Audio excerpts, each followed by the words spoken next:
Hi, Linda Sessions, and welcome to week 3 in business communications. This week, you're going to be looking at the importance of writing. So, business communication is not only about verbal writing, nonverbal, verbal communication, nonverbal communication, but also the written communication, and that's what you're going to be looking at this week. So, let's jump into Canvas and see what's going on in the class in the week 3 module. So here in Canvas, I'm going to scroll down to module 3, and it looks a little different than yours because I'm in the instructor version. As you can see, there's a question: why does writing and designing matter to me? It's worth 3 points. So answer that. Then you're going to look at writing and designing. One thing that's new this week is the PowerPoint. I did look at the PowerPoints from the textbook, and they are really pretty nice. I don't recommend printing them out. They're pretty long, but there's a lot of good information in the PowerPoint. So I put this in there for you. It's a supplement to go along with your reading. So it doesn't replace the reading, but it's just a supplement if you want to get some additional information to go along with how would you write and design. What do you need to think about? I've already talked a lot about writing and designing. You need to think about your audience. You need to think about are you presenting some new ideas? Are you talking about some old ideas? Are you talking to a group? Are you talking to a bunch of people who might understand what you're talking about? Or are you talking to people who are brand new to your topic? It all makes a difference when you're writing your emails. And then chapter 5 talks about improving your writing style. How can you improve your writing style? One way I was always told to improve my writing style was to read. If you want to write like somebody who's reporting for the New York Times, then read some of the articles in the New York Times. Get an idea of how they want their writers to write. Fiction books, read some of the fiction books. So reading is a great way to improve your writing style. And again, here is the chapter 5 PowerPoint to go along with chapter 5. Got the flashcards, you have the Learn It quizzes over your chapter material, as well as your Apply It quizzes. And then writing this week, I want you to write an email, 2 versions of the same email. The first one, I want you to think of something that you're an expert at, like maybe you're an expert cook, and you want to explain to people how you would maybe you're an expert baker and you're really good at baking bread. And so you're going to write 2 emails, one to the people or to the group that you bake with, and they understand when you're talking about kneading the bread or letting the bread rise or punching it down or, all these different things that you do with bread. You're going to write one email to that group that understands all of that terminology.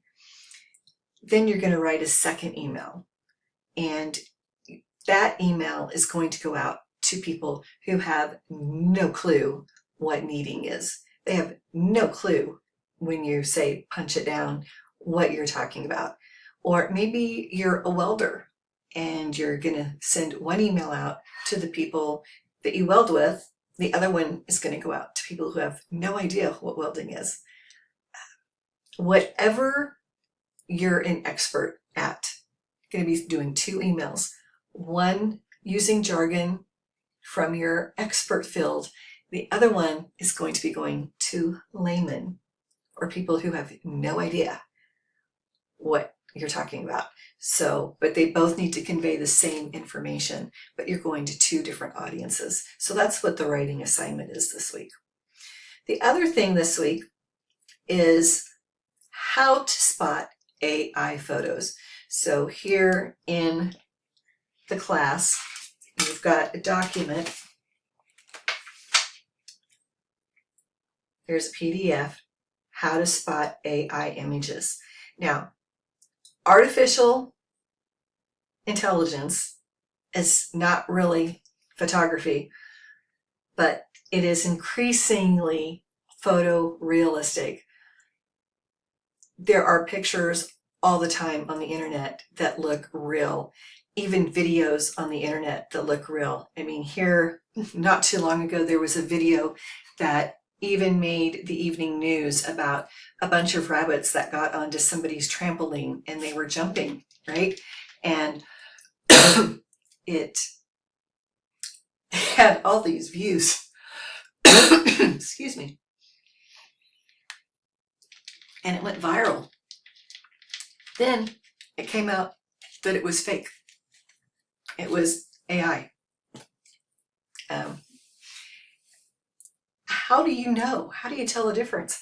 So here's a whole paper on some of the things that you can look at to tell the difference if something is an AI generated or not.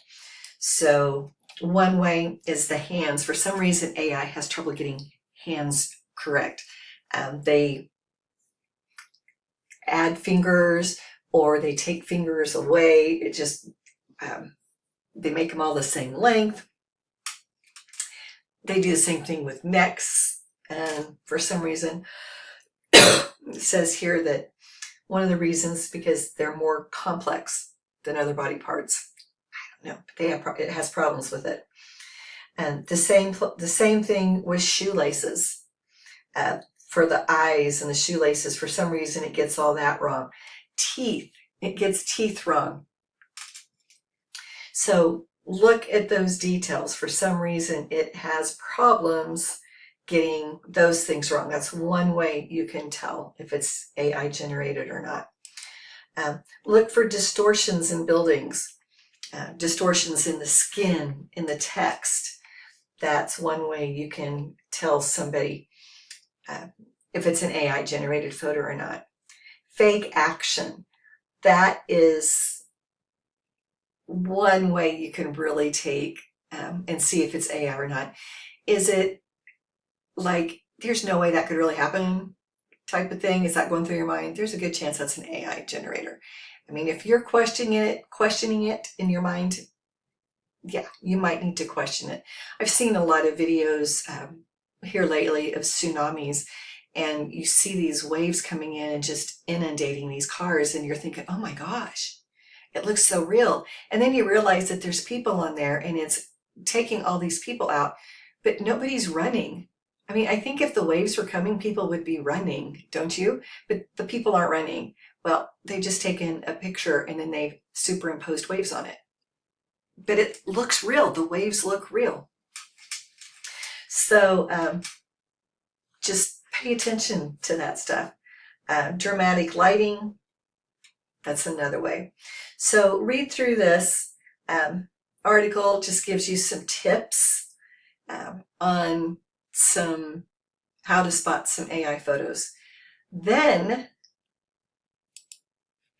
the assignment is, there's a quiz that has pictures. I think there's 10 pictures. Yeah, 10 pictures. And you're going to have to go and look at these pictures and you're going to have to analyze them. Now it's not going to let me open it. But in the quiz, you're going to be analyzing some pictures and you have to say, is it AI or is it not AI? So they're all true, false questions. Some of you are saying, is this a photo? You have to say yes or no. Some of them will be asking, is this an AI generated photo? Yes or no. So make sure you read the question, answer it yes or no. And there's 10 different photos. And some are AI generated, some are not AI generated. And just want to see if you can spot the difference between those AI generated photos or not. And I've been running across some other information on AI generated photos, how you can spot the difference. And as I run across some other information, I'll make sure to post it in the class. If you run across some other information, hey, send it to me, let me know. and we can get that posted in the class as well. It's pretty interesting and it's pretty scary. How do you know if it's real or if it's fake with everything that's going on in AI in the world today? Use your mind. Think about it. It's kind of interesting out there, and it's getting sometimes really hard to spot the fakes in the world today. So all the assignments are due next Monday. The due dates are posted there in the class in Blackboard, or not Blackboard, Canvas, sorry. So make sure you take a look at that. But everything this week is on about writing, improving your writing, and also about spotting fake photos. Are they generated by AI or are they real? So have a great week. Reach out, and if you have any questions, I'm here for you. Have a great day. Have a great week. Bye.